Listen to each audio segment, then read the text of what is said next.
going on, everybody? It's your scruffy boy, Adam. It is it's Wednesday morning. So this is like day 12 of being in the new place. I'm going to dump a whole bunch of videos, or I uploaded a whole bunch of videos yesterday, but they still need tagged and titled and all that stuff. So, and scheduled. I'm going to schedule them out till the end of the week. But they are getting back in sync, but I'm shocked that it's already, what is it, oh my God, it's the 11th. It's the 11th. The month is a third over. This drives me crazy how fast these weeks go by.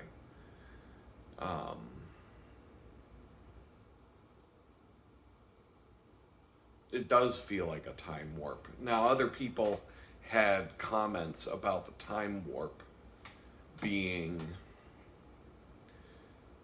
well, a couple of people said it's because our lives are so full of distractions right now that it sucks away all of our time scrolling the feed, answering the emails, all the different, having that, people sitting there answering 150 emails a day, etc., etc. I'd agree with that to some extent. Because, once again, when people pointed this out, certain things take as long as they always did. And I can say the same thing. A bicycle ride takes about as long as it always did. I'm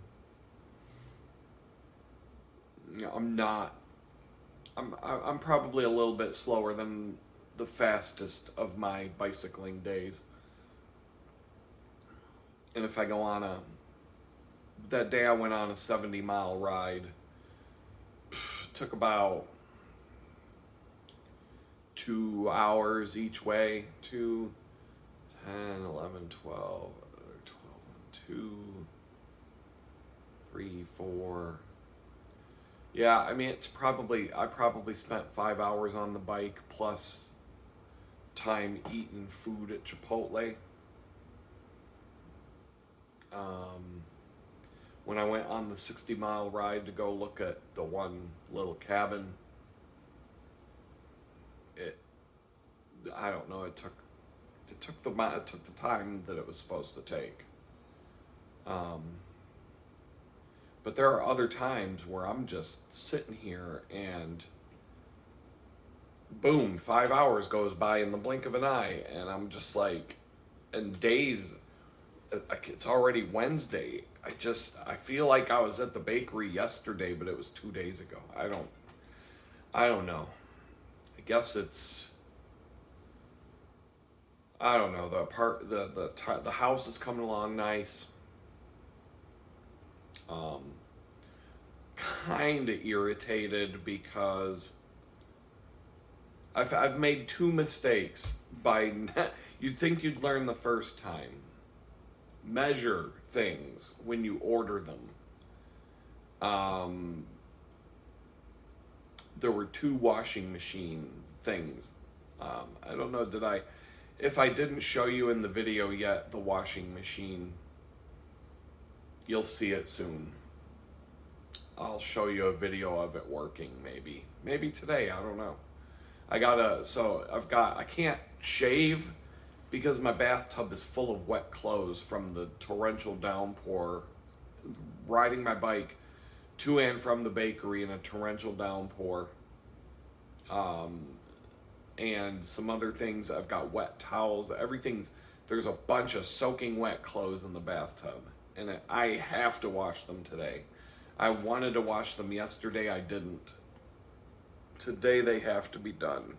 It boils down to, yesterday I didn't want clotheslines zigzagging around the house with clothes hanging up to dry all day. Today it has to be done. Yesterday I was working on organizing these shelves, the wire shelving units, to the best of my ability. So I've got in a nutshell, I've got the house organized down to right here to my left. There's a pile of bags, backpacks, and storage tubs. 3 storage tubs and a bunch of bags that are just full of random stuff, mostly clothes. And that's really the only stuff left in the whole house that's not organized. And the bathroom's a little bit because there's no shelving at all. There's no shelving, there's no medicine cabinet, there's no mirror. So something that's not even on my house list to get a mirror. Just random things that add up. So I had 2 options for the little washing machine, and they were $30 in price difference. The more expensive one can do more laundry. They had one above that could hold even more clothes, but the price difference was like 150 more. And so it went from like, what was it? It was 150 to 170 to like almost $400 for the next one. And I'm like, yo, but the one in the middle holds significantly more stuff. And I don't think in the end it would really matter that much. But I don't know, I don't remember what the weight capacity difference was, but it was maybe 10 pounds difference, maybe 8 to 10 pounds difference. But I'd have to see them side by side. But measuring the space I wanted to put it in, the one that I bought, the bigger one of the 2, is 4 inches too wide to fit in that space the way I wanted it to fit. So I had to turn it sideways and put it in that space. And it's not bad. I'll be all right with it. I'll get used to it.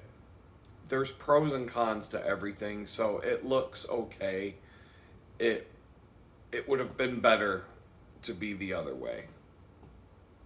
The second thing that I mismeasured, I've got these 2 wire shelving units right in front of me, directly across the room from me.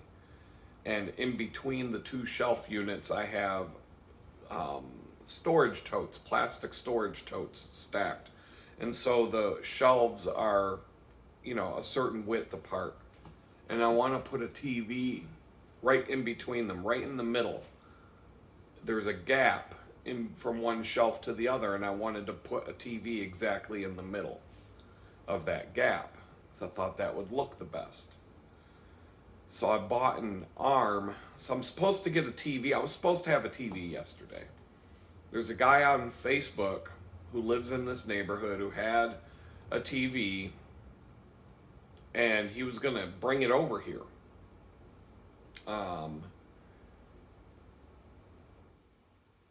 He wanted to meet me somewhere in the neighborhood, and I'm like, well, you could meet me here. I didn't get into the whole I don't have a car thing, etc. But, so I was expecting that because I talked to the guy on Tuesday after work, and he said he'd come over Monday. I talked to him Monday after work while I was drinking Gatorade, text back and forth on Facebook Marketplace. And he said he'd come over yesterday. The dude just flaked out. Haven't heard a word from him. So I had already ordered the arm to mount it to the wire shelving unit. It's got a clamps to the tubular steel, and it just sticks out, and it's got a couple of hinges. Well, when I got the thing, when the Amazon showed up with it, it was in this tiny little box, and I'm like, yo, that's definitely not what I thought it was. And the thing is, it's like maybe a quarter of the distance across the distance between the two shelves, or less. Like, or it's maybe a third. One, two, yeah, it's probably a third of the distance across. It's not halfway across between the two shelves like I was wanting it to be. And I'm like, oh, once again, I go on Amazon and I look at the product and it has a chart and it tells you exactly how long the thing is. And I never even looked at it. I just was like, oh, that'll work, bought it. I was more concerned about the clamping to the side of the wire shelf unit. And it is the minimum diameter. And it worked. But I looked at it and I'm like, I did some more research and I looked at a little bit and I'm like, the maximum weight this thing is rated to hold is less than what the TV weighs and the size of the TV, but not by much. I think it said the maximum of a 37-inch TV and this one's a 40-inch. And I'm like, all right, it'll work.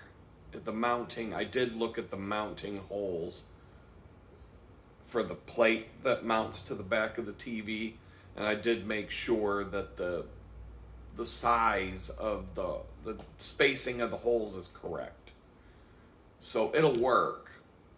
It just won't be centered in the middle of the two shelf units unless I were to move the shelf units closer together, but then I would have to put the storage tubs somewhere else. And so I'm like, whatever, I'll make it work. It's not the end of the world. And at some point, once I get it all figured out and put together, at some point I might be like, oh, this is so much better like this. I might actually like it better. So I didn't get the TV. The guy's flake. People do that on Facebook Messenger all the time. So I would have to reach out to 5 different property owners before I would get one response back to come look at a property. And then I would have to contact 5 property owners and get a response. I would have to talk to 5 property owners to get one property owner to show me a property.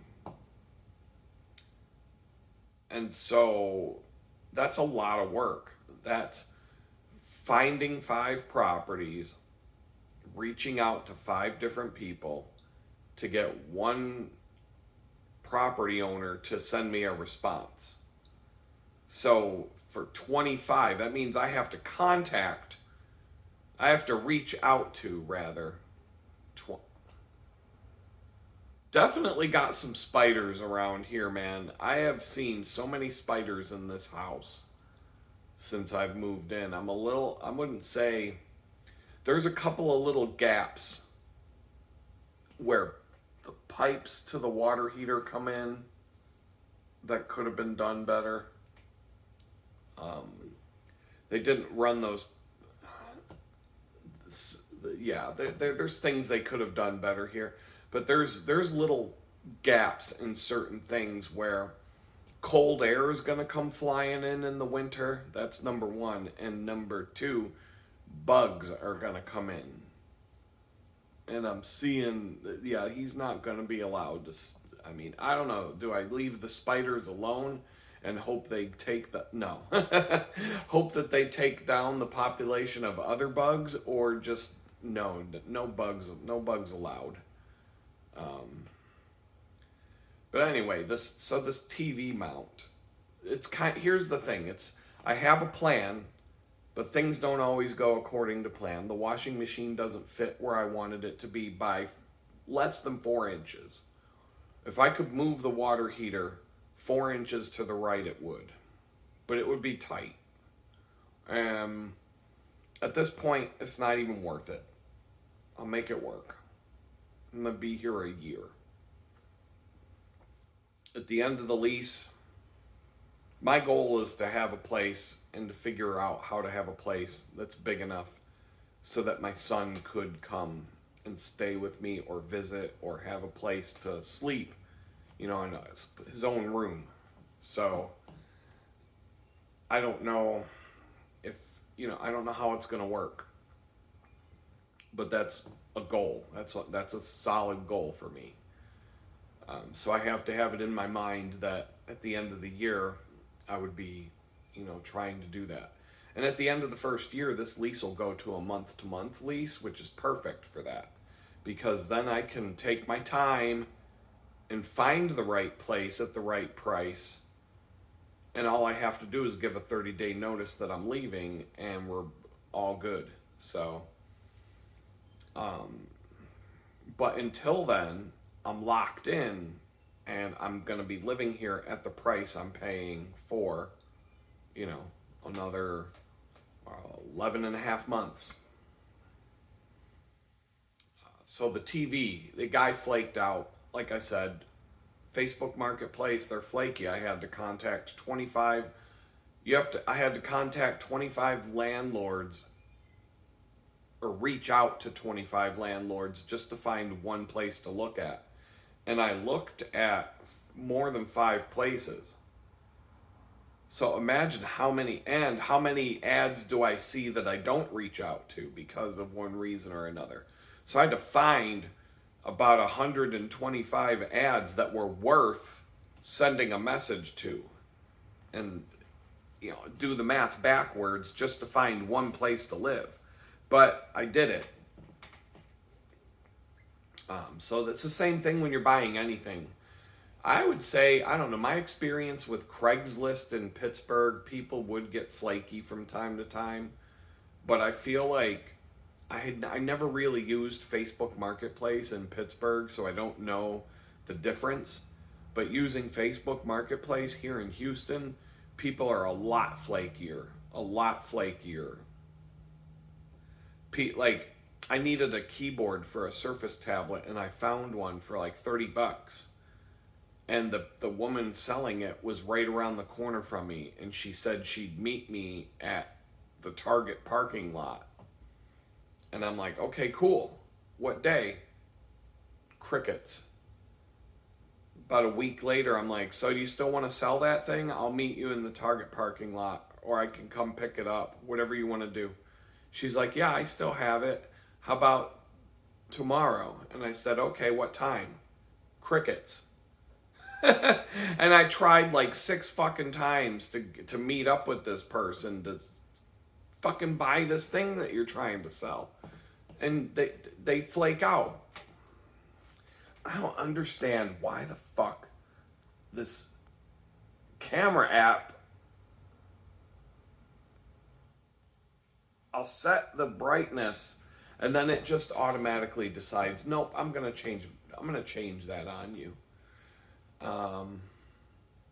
There's no lock button for it. My other phone that I used occasionally to shoot these videos has a lock button. You just push a lock and it locks the exposure setting.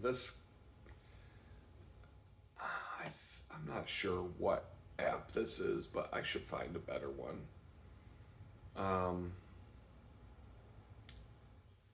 So I bought the arm for holding the TV, but I don't have the TV.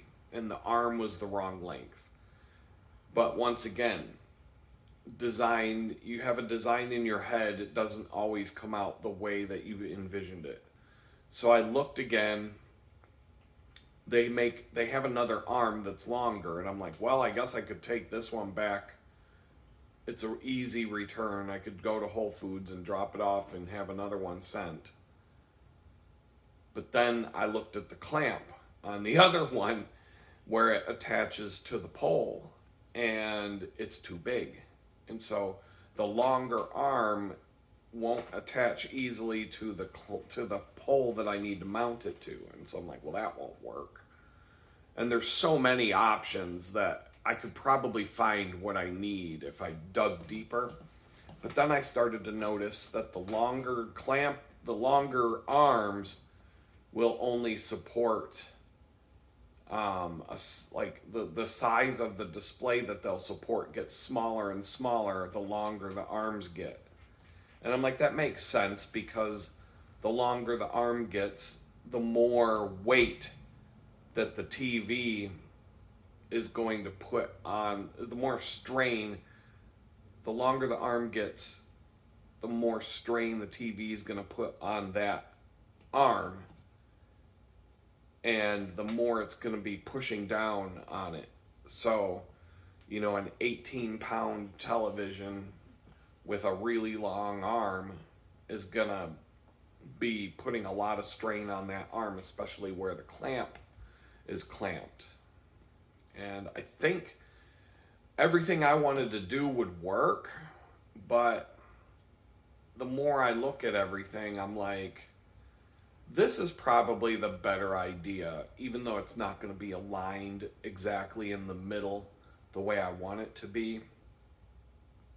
It's going to be kind of off, and my OCD won't like it, but it'll be a little bit more stable, the rig, and I'll still be able to move it around, and I'll still be able to do what I need to do in terms of, if I need to get back behind it to get to a box or something that's behind it, I'll still be able to do all that. And this will probably work just fine. And I think I found another one that was longer with the right size clamp.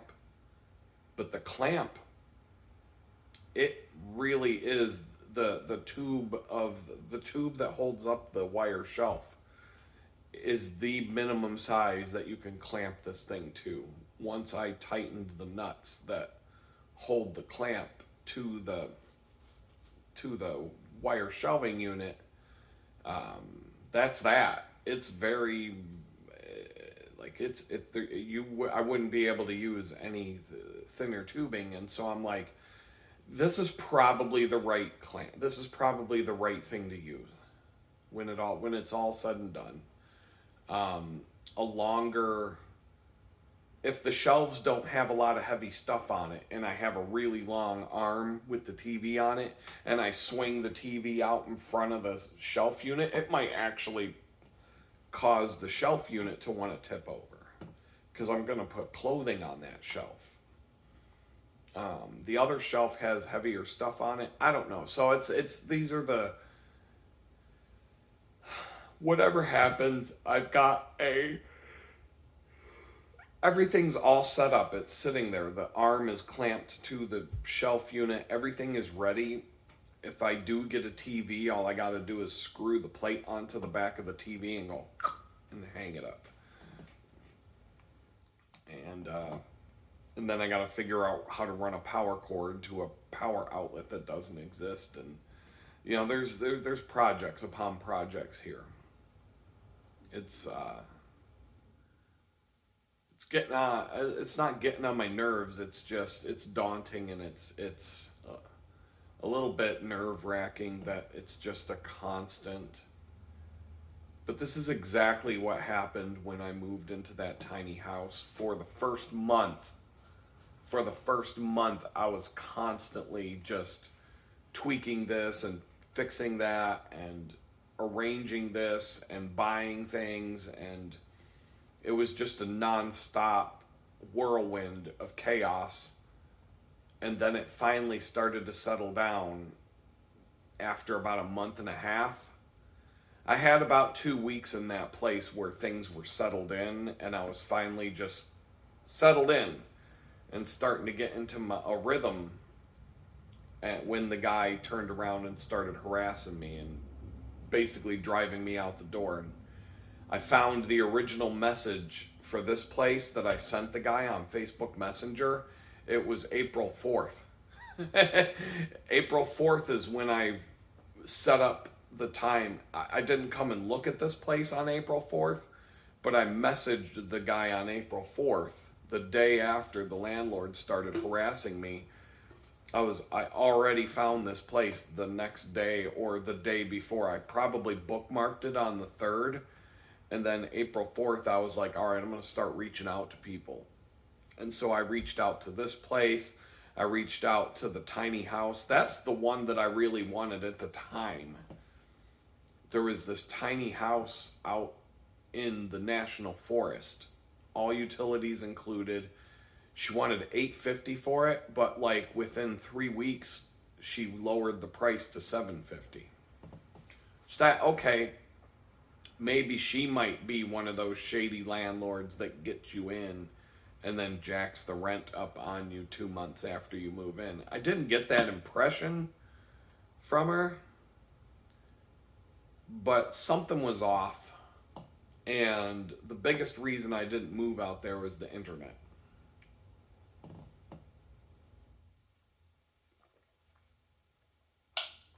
There really wasn't any way to get a reliable internet connection out at that place.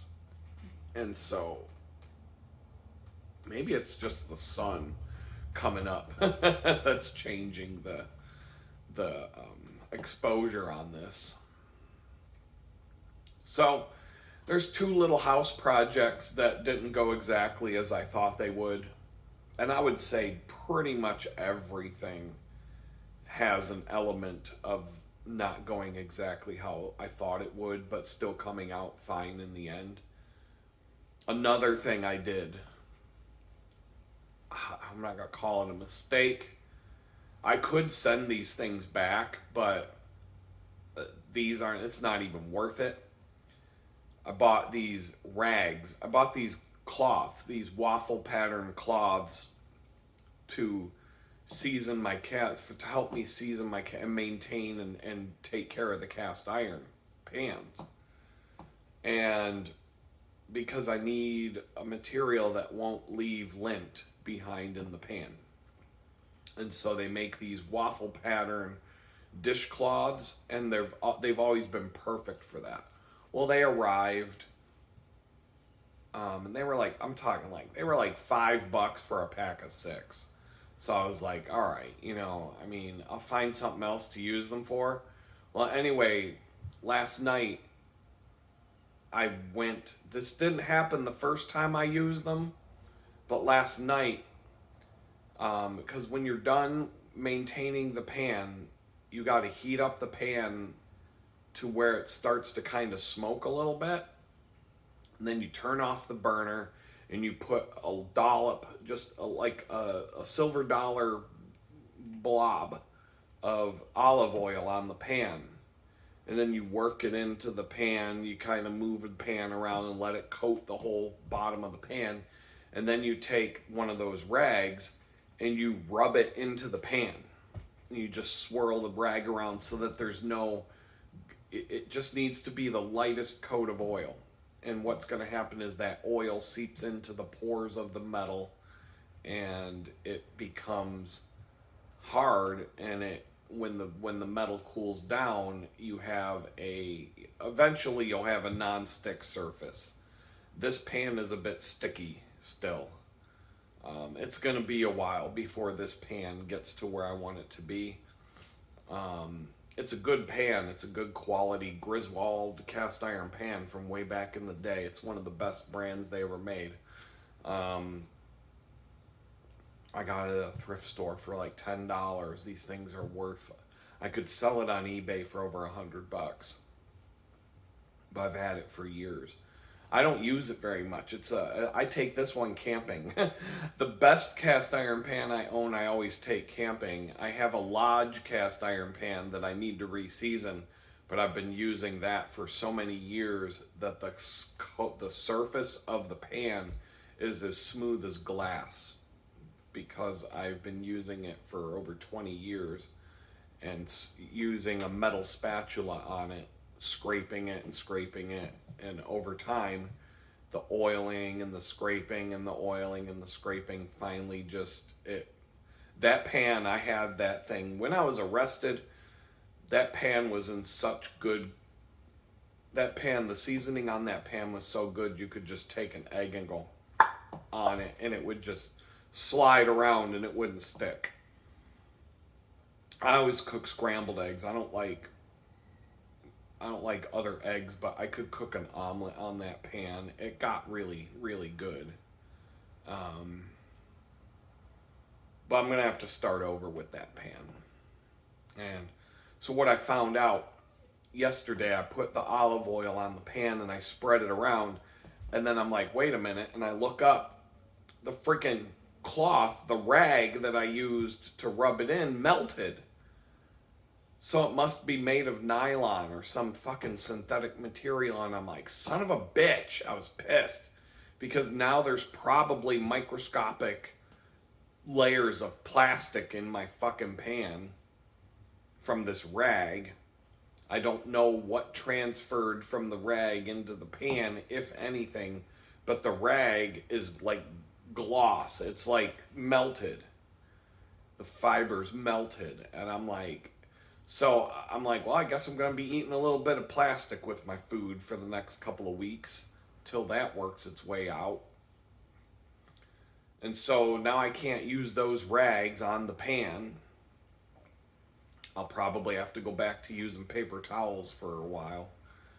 I already found, so I went back to Amazon and looked for waffle pattern dish rags, 100% cotton. Found it. 100% cotton, and it's like $10 for a pack. 12.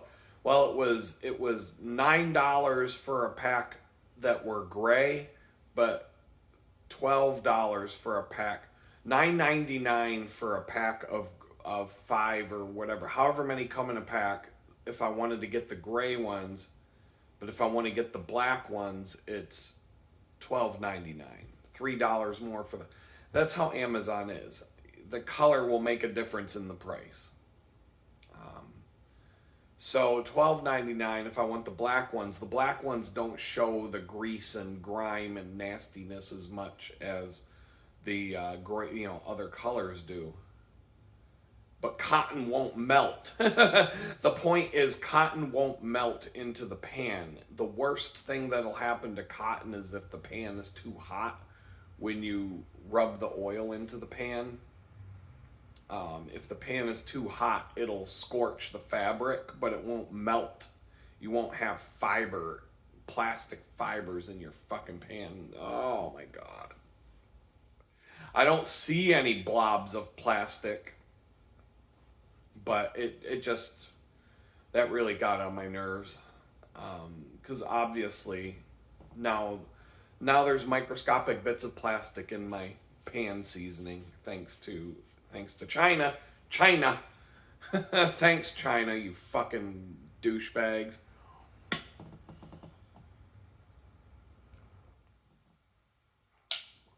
So, these are the things that happen when you move and when you're starting over and you don't own anything, you don't have anything, and you're like, just one thing after the next. Just, I got enough to survive. I'm not hurting.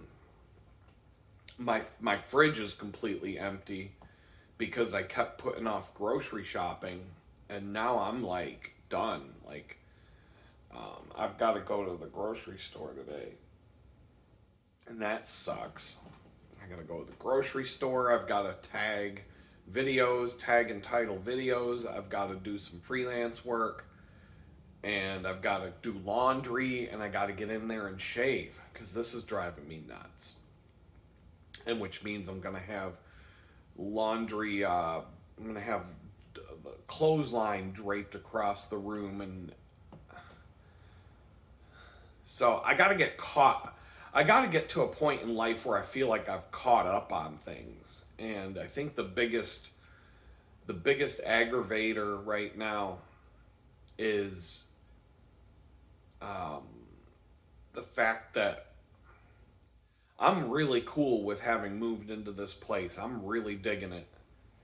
But the hell that this asshole put me through to do it, yes, the end result is great. And I got into a place that I'm happy with.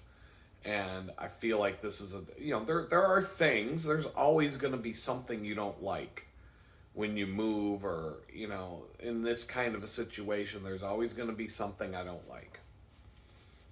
So I'm not I'm not gonna sugarcoat it. There's some things about this place I don't like, but it's like everything that I didn't like about the tiny house is better here. Everything. I was talking about the gate. There was a gate at the tiny house for me to leave, come and go on my bicycle, and I'd have to open this gate and close it behind me, and when I come home, open the gate. The whole the whole fence around this guy's property is what you would expect from that dumbass slumlord who doesn't take care of anything. It was just dilapidated and shitty. Well, the gate to come in and out of the property is all falling apart. And so he stuck a wheel on the bottom of the gate, but it's a dirt driveway. It's like a gravel and dirt driveway. So all it did was dig a trench into the dirt. And then, so now the wheel is stuck in a divot, or it gets stuck and you can't open the fucking gate, and the gate just kind of fucking goes like this and wobbles around and you can't open the fucking thing. And so every morning it's a fucking wrestling match. I'm just like, get the fucking shaking this thing back and forth and lifting up on it and just getting in a fucking wrestling match with this stupid fucking door of this gate to get the fuck out of there, and then wrestling it back into place and kicking it and just getting mad because the thing's a piece of shit. And then I'd come home and the same fucking thing. People would see me doing it and I'd be like, I'm gonna rip this fucking thing off the hinges eventually. And then he's gonna get mad at me because he has a shitty fucking gate that isn't put together right. There's a gate here to come and go. It can lock, but they just close the gate and there's a latch. It's just to kind of like, it's just to give somebody an obstacle if they're gonna drive onto the property or come down onto the property. It's like, it's there as a, it's got, beware of dog and no trespassing signs on it and stuff like that. Now the dog that you have to beware of is about the size of a chihuahua, and it it don't. one of the delivery drivers from a mailman came up with a package, and he asked me, he's like, "There's a dog on the property?" And I'm like, "Yeah." He's like, I said, I'm like, he's like the size of a chihuahua. You're okay. But dogs can be vicious. When I'm cycling, when you're on your bicycle, man, that's one thing you got to pay attention to is dogs come running at you from people's properties, and they don't care. I've had more than one dog get run over by a car because the dog decided to run after me, run right out into the road in front of a car, and get killed. It's happened. I've seen that happen at least a dozen times in my life as a cyclist.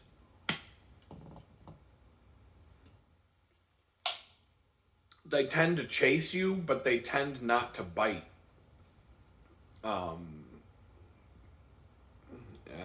But that's another story for another day.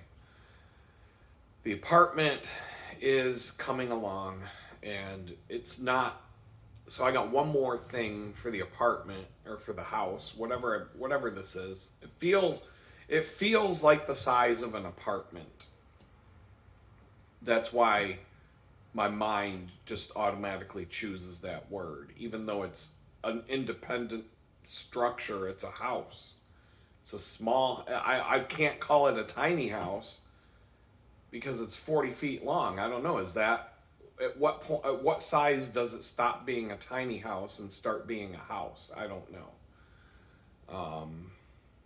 But the place is coming along. I found a really good deal on a love seat and a footstool ottoman. And I'm not 100% sure I'm gonna do it. It's kind of like one of those, I got to make sure I can pay rent next month and try to get this car. And so I got to just, it's like, it's one of those situations where, do I do the thing now and suffer, or do I wait and suffer? And by suffering, it means I sit in this chair for a month or two and then go get a thing. But when a deal pops up, it's like, do you act or do you not? And I think the deal breaker is the distance I have to go. So there's a love seat and a matching ottoman from, I forget the name of the designer. It's a Dutch furniture design company. Very expensive shit. This love seat and ottoman would be like $1,500 to $2,000 in a furniture store. For a love seat and an ottoman would be $2,000. So just that's how it's leather, wood. It's a beautiful, like, modern design, solid shit. It would be comfortable. I'm assuming that the cushions could be restuffed, the leather cushions. I don't know if they have a zipper somewhere or whatever, but really nice piece of furniture. Woman's selling it for $100. She lowered the price to $150 for both the love seat and the ottoman, and she's desperate to get rid of it. I could probably get her to come down to $100. She seemed like she's desperate. So $150. Maybe I could get it down even more. Problem is getting a pickup truck or a van from U-Haul. I priced it out. Turo. I did Kayak to see all the rental companies at once. It doesn't matter if I get a minivan from any rental place or a moving van from U-Haul or whatever. All of them it's $100. $100 plus bullshit and fees. So you're at like $120 plus gas to go and pick this thing up. So you're looking at $150. I'd have to plan on a rental vehicle costing $150 just to go get the thing. And that's where it gets to be, but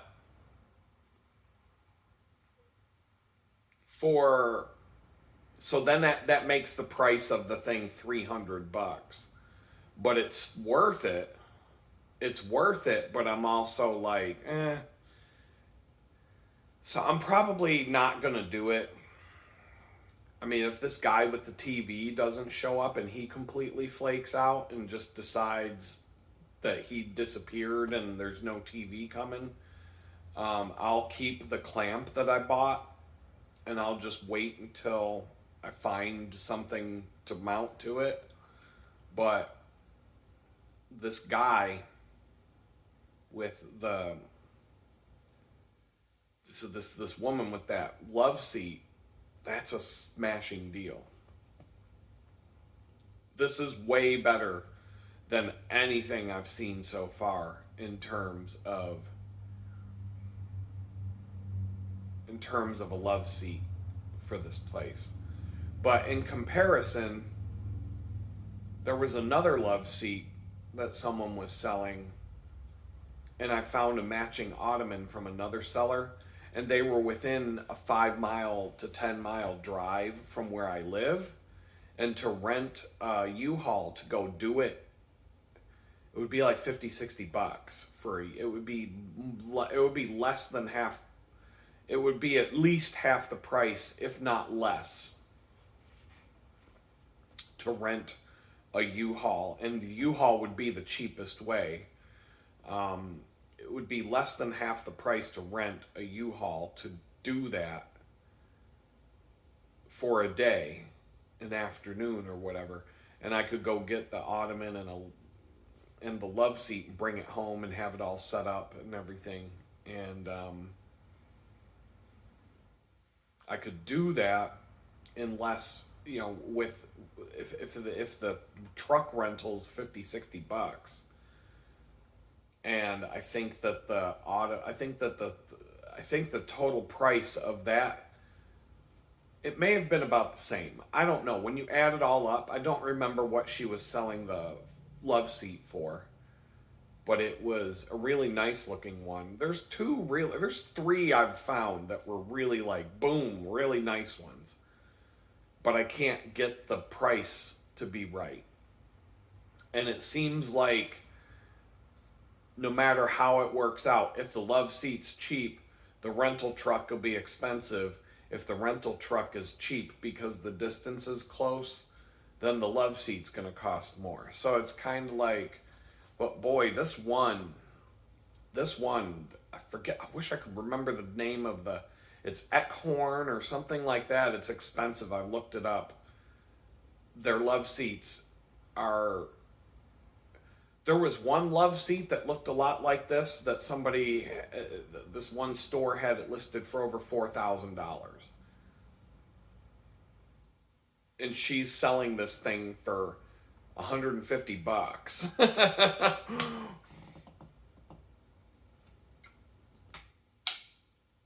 That would be like Herman Miller, another famous furniture designer, makes the Aeron chair that I use in my office.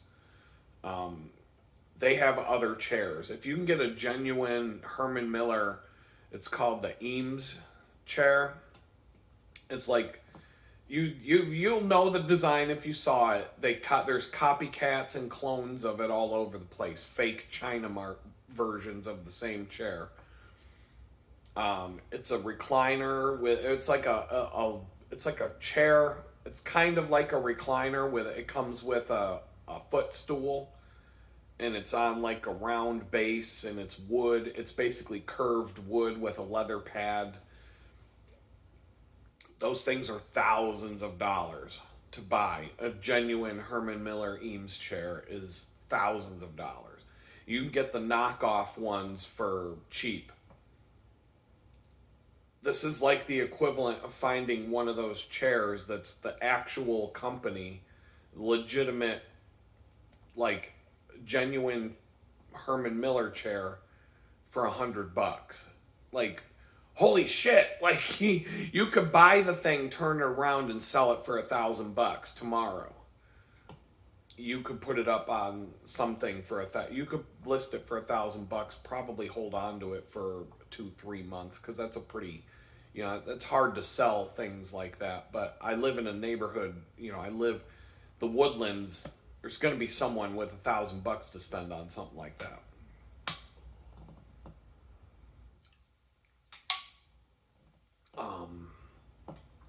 This love seat and footstool that comes with it for $150 plus the delivery, or plus having to go pick it up, and it's the design of it. Another nice thing is the design of it. I can easily carry this thing on my own and wouldn't need help to get it into the house. So I don't know, it's kind of there. That one's too tight on my budget right now. But if I sit down today and get all caught up with like figuring out how much money I actually have, how much money's coming in, when it's coming in, what's my next paycheck gonna be, and just kind of figure out the math for the rest of the month, maybe it'll fit. Maybe I can do it. Even with if I could borrow a vehicle from somebody, boy, that would be like, I'd do it in a heartbeat. That would be the difference in, that would make all the difference in the world between not doing it and, okay, I'll do this. Would be big, if I had a vehicle to borrow, or a pickup truck or something like that. But this is like 50 something miles. This is about 50 miles each way. So I got to go on a 100-mile drive to do this. That's the problem. If it was like a 10-mile drive, it would be no problem. I would have already done it. If I could just drive over to the Woodlands, I would have already said, okay, I'll rent a U-Haul. I'll go get it, bring it back, go get my groceries, and do whatever else I can do since I got a vehicle with me for the rest of the afternoon. And then I'd call it a day, and then I'd deal with the consequences after the fact. But this was like just a little bit. And, but the woman's really, really, if she were to come down to $100, I don't think I could say no at that point. I don't think I could say no. And I know she's got an air of, like, it's in her, she wants to get it out of her house.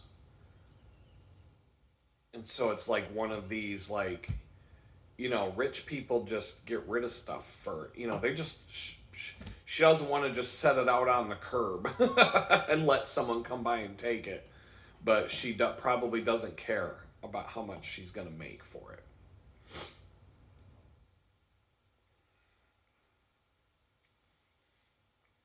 I already know I'm going to reach out to this woman and say, would you take $100 for it? And if she says yes, I'm going to be like, fuck, I'm going to have to do it. I'll have to do it. I'll just make it work. I don't know how. It sucks. It's going to make Friday a pain in the ass. I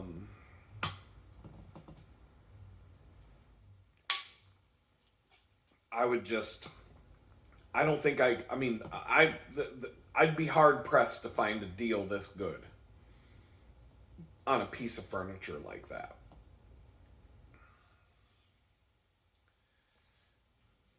That should be something I do.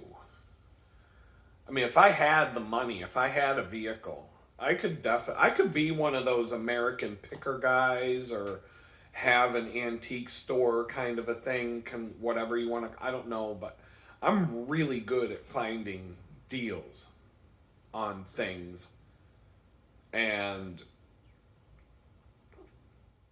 this is the kind of thing that if I could get this freaking thing for $100, I could easily sell it for $500-600 at a store like that. And I mean, this is just one of those like random thoughts in terms of like, what are some different things you could do to survive or start a business or whatever. That's always been something I'm good at, is finding deals on things that are high quality, unique, things like that. I could I could be one of those people that fill a store with things like that and get a name and get a reputation. And Adam's got the coolest stuff at his shop, kind of a thing. And just price things accordingly, knowing that people are going to want to haggle, and make sure that there's enough room in it. Be like Rick at Pawn Stars. Well, 400's the best I can do. Take it or leave it. But for now, I don't know. I would have to put it into my spreadsheet that I paid. I'd have to add the vehicle cost to what I paid for it. But it would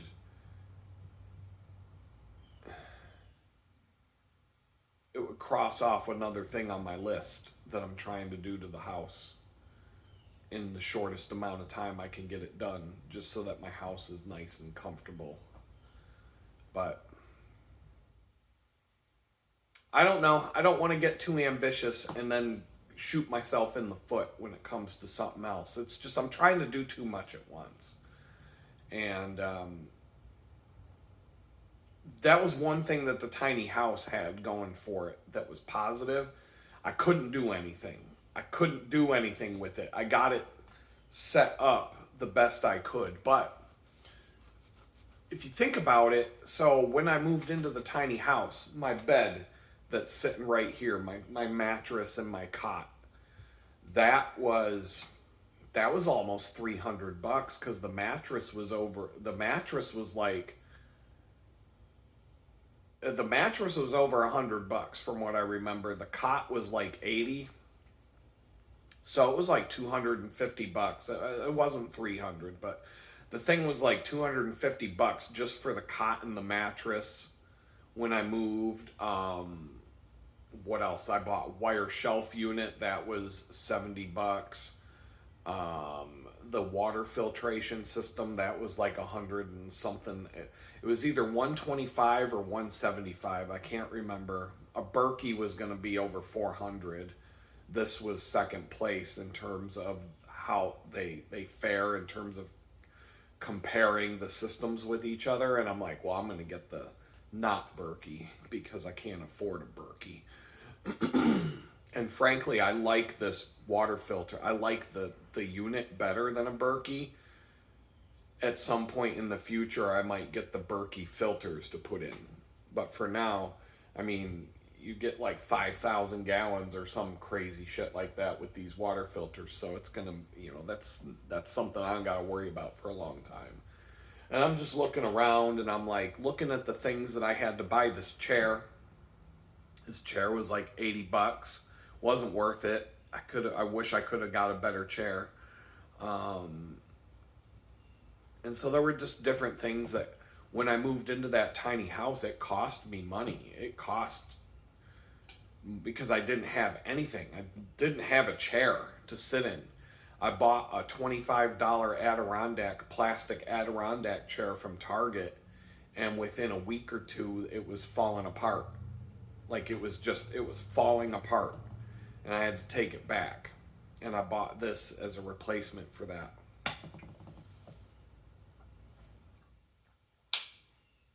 And so, like, and so I'm trying to think of what else did I buy because that place was so small. It's not like I could do a lot, but just cooking equipment, pots and pans and cooking, anything to cook with. I didn't have anything to cook with except a cast iron pan and that the hot plate or whatever it was that I cooked on there. Really, it wasn't going to be good for a cast iron pan. So I couldn't boil water. I couldn't do anything. I didn't have a freaking coffee mug. I didn't have anything when I moved in there. And so I'm going through the same thing now because I moved into a bigger place. And it's like, yeah, you can cook more. Oh, but you don't have anything to cook with again. You have the basics, the bare bones basics like a camping trip, but you don't have like a kitchen. It's like I'm still in camp cooking mode. I don't have all the things that a kitchen should have. And so this is kind of what's driving me crazy the last couple of weeks. And it's not in a bad way. It's just, it's like, I don't want to be this guy that has too much crap. But at the same time, it's like, doing the laundry when I got here, like that wasn't going to last long. Like I needed that was in my head before I even moved here. The first thing you got to do is get that washing machine and get it running because you are going to go crazy if you have to go to the laundromat all the time. If I had to go to the laundromat and that was my only way of washing clothes, I would have gone to the laundromat on Sunday and now I've got a bathtub full of clothes. I'd have to go again. Or Monday. At the end of the day, I did laundry on Sunday.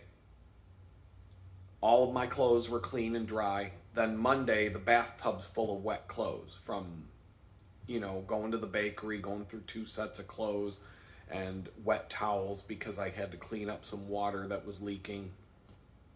And so now, all of a sudden, I'd have to go back to the laundromat with a bunch of wet clothes in a backpack or something. Like, what the hell? So, yeah, this washing machine was like, that was like a mandatory thing.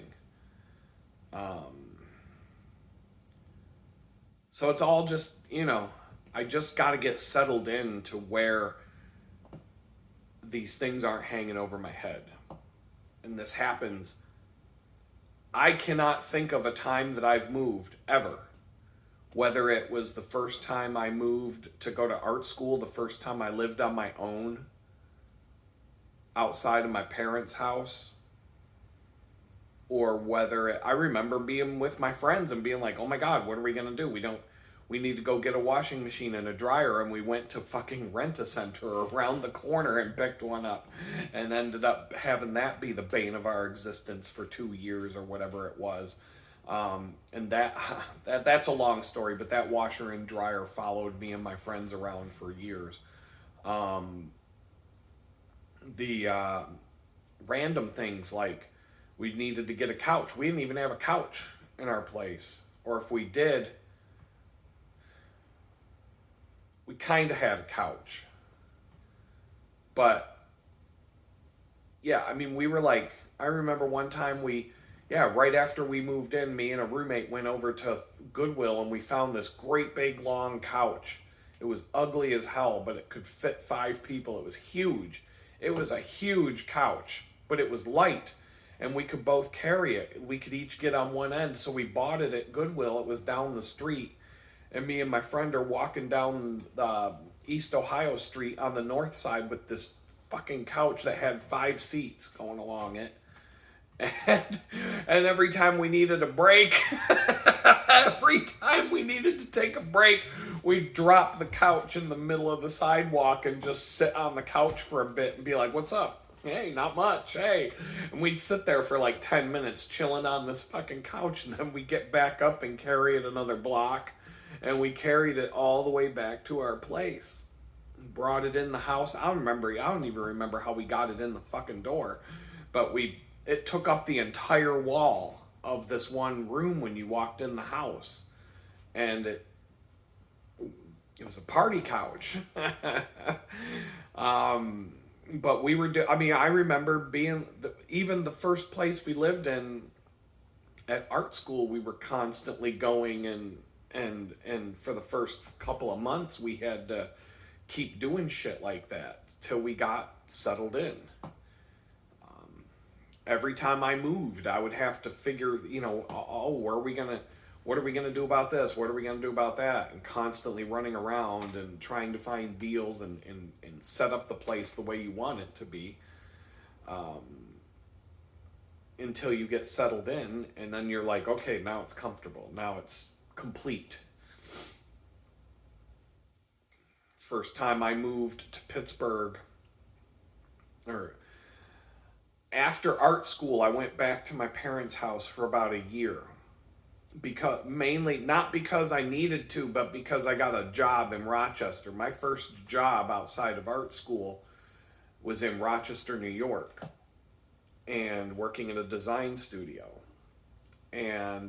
But my daughter was in Pittsburgh, and so I would work in Rochester all week long, and then I would just go to Pittsburgh for the weekend, crash at different friends' houses, and spend time with my daughter. And then on Sunday night, usually after 10 o'clock at night, I would turn around and drive back to Rochester and go back to work in the morning on Monday, and then do it again the next weekend. And the next weekend, I was making 4 trips a month to Pittsburgh just to hang out with my daughter until I could figure out how to get a job down in Pittsburgh and move back down to Pittsburgh. And it took a while. And I was building a portfolio and getting professional, experience. And so when I came back to Pittsburgh, I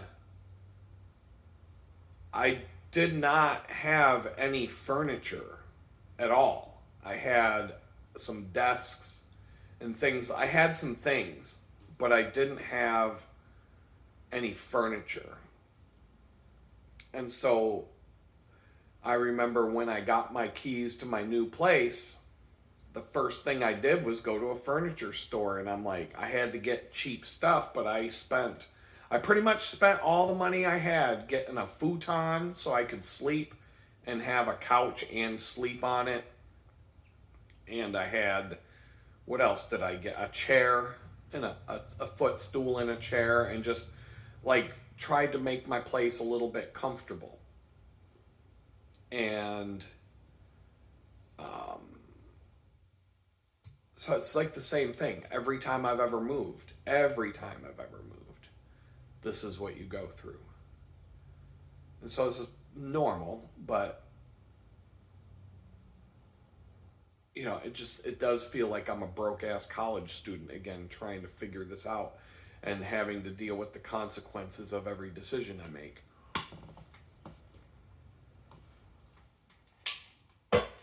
But anyway, it's early in the morning.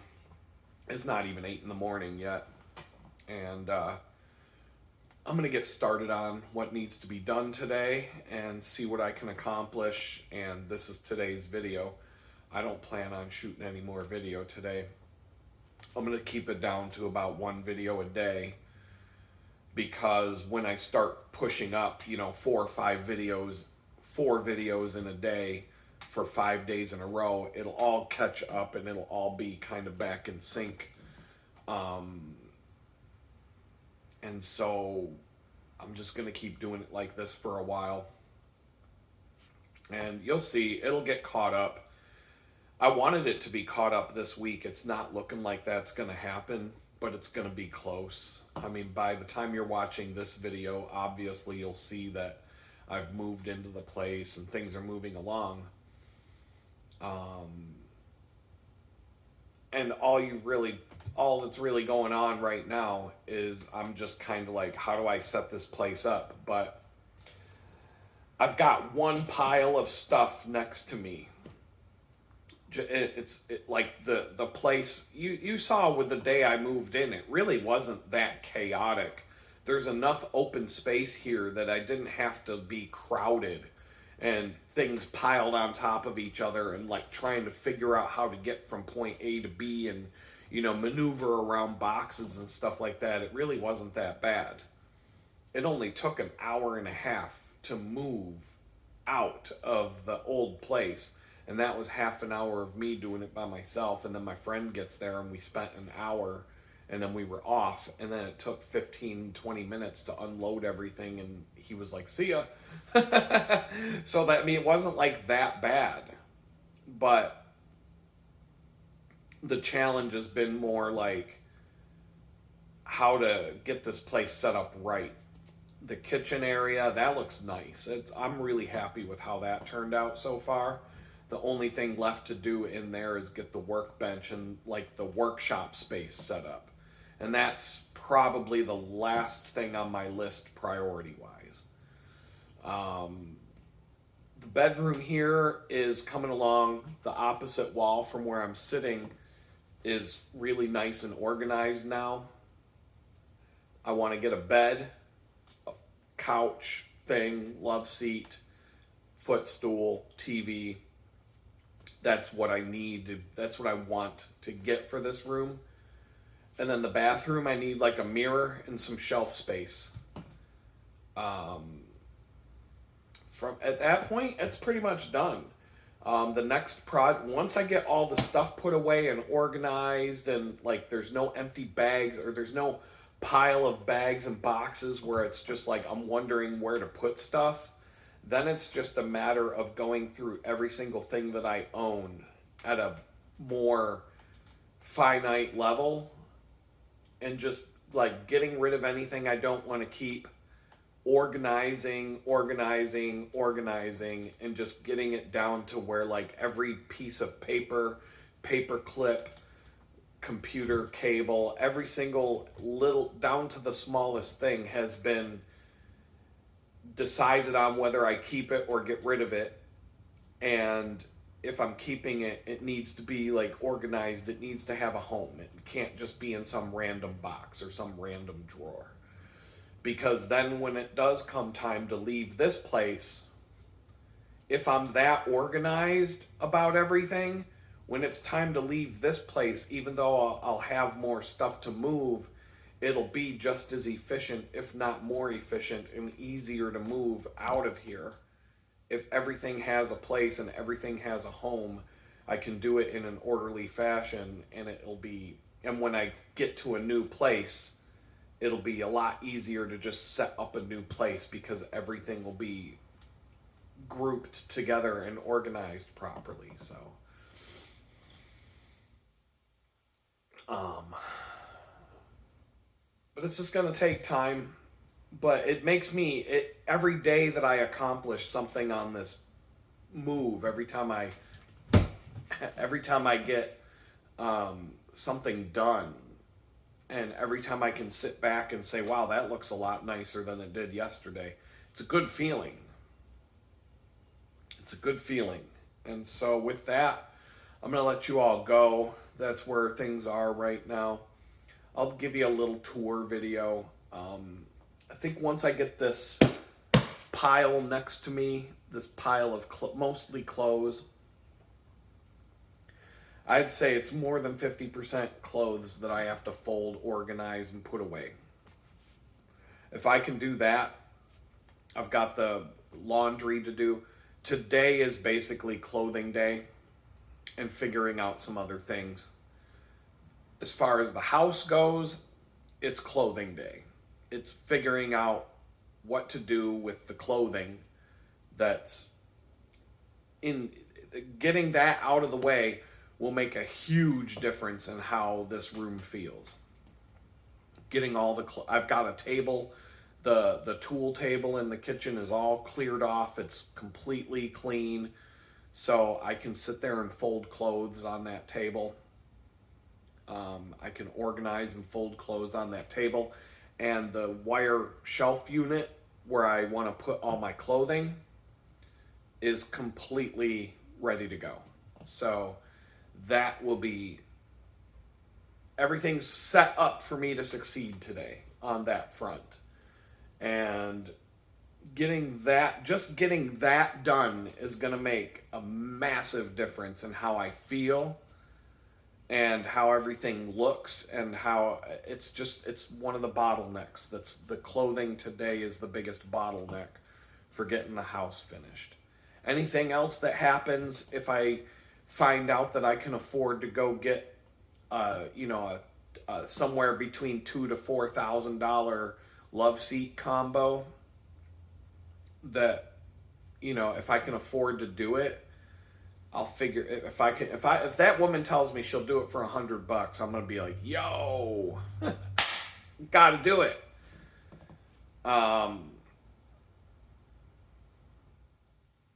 I'll skip having a bed for a while.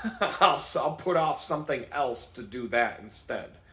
But anyway, everything's just, I don't know, if money tells me no, then I'll just say, all right, it's a nice deal, but it's gonna have to, some other deal, something will happen in the future, and I'll be like, oh, that's a way better. I'm glad I waited.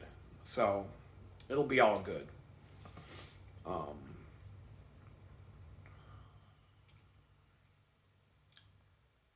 But yeah, this is what I'm doing. I got to get this done today. I got to get moving.